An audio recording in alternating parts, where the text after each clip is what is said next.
Why Jesus was born in a manger. Luke 2 verse 7, and she gave birth to her firstborn, a son. She wrapped him in clothes and placed him in a manger, because there was no room for them in the inn. Nganong Jesus na tawo mangyud sa pasungan? Unsay significance ani nga mga pagtulunan nga atong makatunan diha sa iyahang pagpakatawo sa manger? Ang pasungan dako kayo nga simbolo, dili kini aksidente nga si Jesus na tao diha sa manger. Naay ipadayag ang Ginoo nga ang mga tao mo focus ngadto sa bigger picture. Tanaw nato karon dinhi unsa gyud kahulugan, unsa gyud but ipasabot, unsa gyud pagtulunan nga atong makatunan niini nga simbolo, a manger. Nganong si Jesus na tao diha sa pasungan? Ang rason, accessibility. Access, but pasabot nga accessible siya. Ang Bethlehem sa Hebrew, ang meaning niya is the house of bread. Ug makita nato nga kanang manger feeding trough, diha magkaon ang nagkalain-lain nga mga hayop. Unsay kahulugan ani sa kinabuhi ni Ginoong Hesukristo? Diha sa John 6:35, ingon diha, "Then Jesus declared, I am the bread of life. He who comes to me will never go hungry, and he who believes in me will never be thirsty." Gitawag si Jesus nga bread of life. Unya ang Bethlehem gitawag usab nga house of bread. Unya ang manger pasungan usa ka kan-anan sa mga hayop. Sa ato pa, kung ang pasungan mao may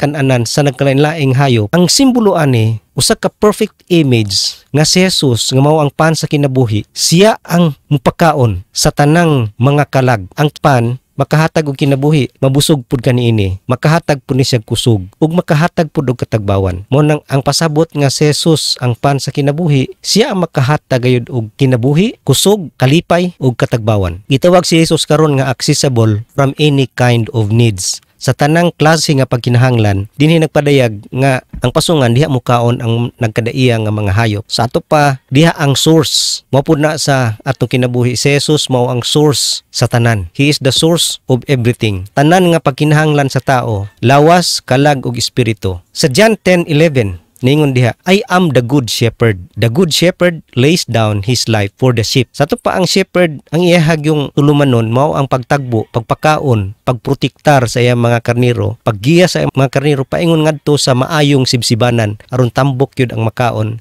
sa mga karniro. So mao ka na si Jesus, siya ang maayong magbalantay nga magkatagbo sa tanang mga klaseng pagkinahanglan sa tao. Labi na gayud sa espirituhanon nga pagkinahanglan, ang kaluwasan. Ingon siya diha sa John 14:6, I am the way, the truth, and the life. No one comes to the Father except through me. Sa tanan nga mga hopeless, nangawala, mga makasasala, mga dili kaluwas sa ilang kaugalingon, tanan nga nahugawan sa sala, si Jesus mao ang kaluwasan. Kay siya ang nagpakamatay diha sa krus aron mabayran ang atong mga sala. Mao nang iyang gitagbo, siya karon ang mutagbo sa pagkinahanglan sa atong kalag nga dili ta maadtog impierno. Dili lamang sa spiritual nga pagkinahanglan, bisan sa lawas nga pagkinahanglan. Kaniadto si Jesus samtang dinhi pa sa kalibutan, daghay nagaduol kaniya aron magpaayo sa ilang balatian. Naapay mga higayon nga siya nagpakaon sa 5,000 ka mga tao. Daghay nangaayo sa pagkabuta, daghay naayo sa pagkabakol, pagkabungol pinaagi kang Jesus. Dili lamang pisikal nga pagkaayo ilang natagamtaman, kundi usab ang spiritual nga healing. Diha sa Matthew 11:5 ingon diha, the blind receive sight, the lame walk, those who have leprosy are cured, the deaf hear, and the dead are raised, and the good news is preached to the poor. So dili lamang physical, kay ang mga tao nga buta kaniadto nga di kakita unsa ang gipasabot sa langit nun nga butang, makakita na sa kamatuoran. Ang mga bungol nga dili kadungog sa pulong sa Ginoo, karon makadungog na sila ug sila mamati sa mensahe ni Jesus. Ug kadtong mga bakul nga dili kalakaw, makalakaw na sila tulid. Mao punas tong kinabuhi pinaagi kang Jesus, makalakaw na kita sa kinabuhi nga tulid nga di na maghiwi-hiwi diha sa pagkinabuhi sa kalibutan. Mao na ang gitagbo ni Jesus. Dili lamang physical ug spiritual needs, kundi dili usab siya usab nagatagbo sa mga emotional needs. Matthew 11:28 ingon diha, come to me all you who are weary and burdened, and I will give you rest. Sa tanan nga niduol kang Jesus kaniadto sa ilang mga problema, sa ilang kabugaton, silang kasing-kasing, naay demon possess, katong sa Gadarin, depressed nga tao, troubled, naay kahadlok, giayo sa ni Jesus, gihinginlan ang yawa. Mga broken hearted, naay mga panahon sa una nga iyahang gihupay ang iyahang mga higala nga si Marta ug si Maria sa ilang kaguol. Ingon si Jesus diha sa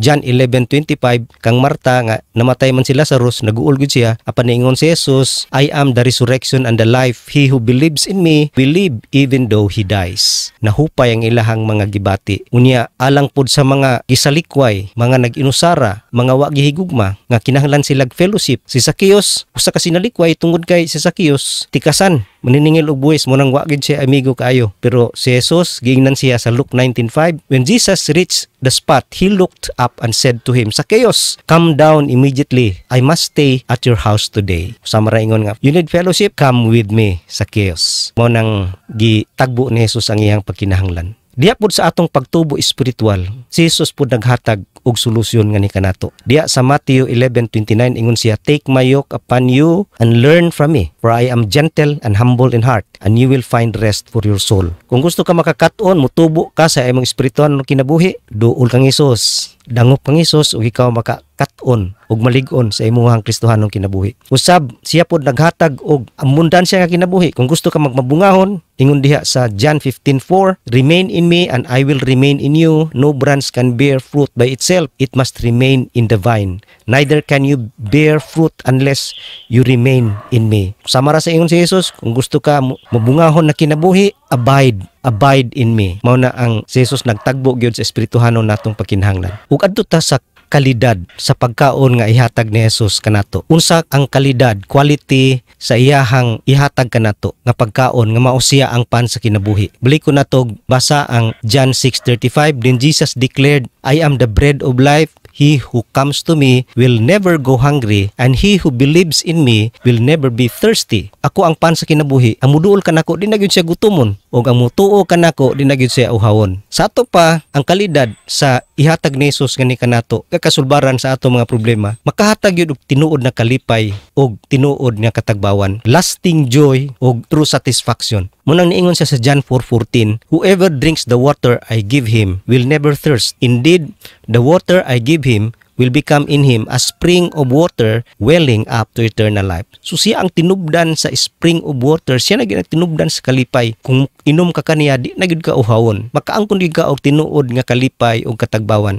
sa kinabuhi. Diferensya gyud siya sa kalipay nga ihatag sa kalibutan. Ang kalipay nga ihatag sa kalibutan diya sa kwarta, gahom, sa pagka-popular, sikat, worldly pleasures ug mga material things, dili siya makahatag og lasting joy og tinuod na katagbawan. Ang Biblia nagtawag ani nga a broken cistern diha sa Jeremiah 2:13. Ingon diha, my people have committed two sins. They have forsaken me, the spring of living water, and have dug their own cisterns, broken cisterns that cannot hold water. So ang sa kalibutan, broken nga cistern, masudlan siya tubig pero liki, muawas, dili siya makahold og water. Makahatag lang og temporaryo nga kalipay pero dili siya ka makahatag og tinuod nga katagbawan kay siya lumalabay lamang. Mo na diferensya sa kalipay nga ihatag ni Jesus kaysa kalibutan. Mo nang kung naa si Jesus sa imong kinabuhi nga mao ang pan sa kinabuhi, siya ang imuhang priority. Dili ka mabuhi kung wala siya. O ang mga butang sa kalibutan, mga material things, segunda mano lang, secondary lang compare to Jesus. Tungod kay kang Jesus ma-experiencehan gyud nimo ang tinuod na kalipay o katagbawan. O kini na-experience gyud sa Samaritan woman diya sa John 5. Siya usa ka babae nga makasasala og naa siya 5 ka husband, 5 ka bana nga wa gyud siya katagbawan, puli-pulig bana. Pero sa dihang iyahang na-experiencehan si Jesus, nahimamat niya si Jesus, di na importante kaniya ang ubang butang kundi si Jesus na. Og nabiyaan gani niya ang iyahang butangan nagtubig kay siya nanugilon nga nakasinati siya kang Jesus. Mao kana ang kalipay gyud nga atong masinati kung atong maangkon si Jesus nga mao ang pan sa kinabuhi. Dili lamang siya accessible from any kind of needs, siya pod accessible to all who come. Ingon diya sa atong text ganiha, I am the bread of life, he who comes to me will never go hungry. Kinsa katong muduol kaniya. So tanan makaduol, walay makababag, tanang klase nga tao. Ang feeding trough, ang hayop daluon diya sa hotel, balay tulganan. Mo man na ang ilahang sakyanan kaniadto. Sulinlain na kamil na kabayo. Mo nang si Jesus gyud para sa tanan. Kung si Jesus natawo dili sa pasungan, kung siya natawo dito sa palasyo, dili makaadto ang mga shepherds si mga pobre man. Nagtao sa pasungan, tanan nakaadto ang mga wise men, mga dato, ang mga poor nga shepherds, ang mga angels nga heavenly beings, nakaadto kang Hesus. Siya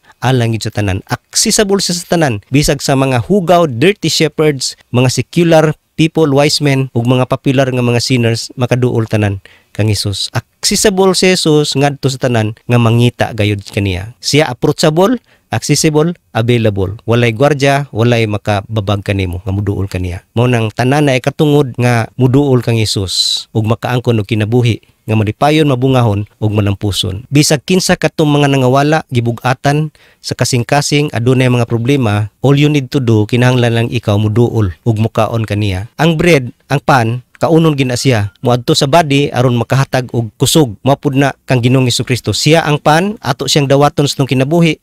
Ingon sa John 1:12, yet to all who receive him, to those who believe in his name, he gave the right to become children of God. Mo nang kung gusto nimo ma-experiencehan na magdawat ng Hesus, pinaagi ra gyud sa pag-ampo. Dawata siya, pinaagi sa pagtuo, admit nga ikaw makasasala og recognize nga siya nahigugma kanimo nagpakamatay sa krus og isurrender ang imong kinabuhi kaniya og musunod kaniya og niya nahigayon na makaangkon ka sa bread of life ug makaangkon ka sa kinabuhi nga malipayon, mabungahon ug malampuson hangtod sa iyahang pagbalik. Talay ko ng Ginoo.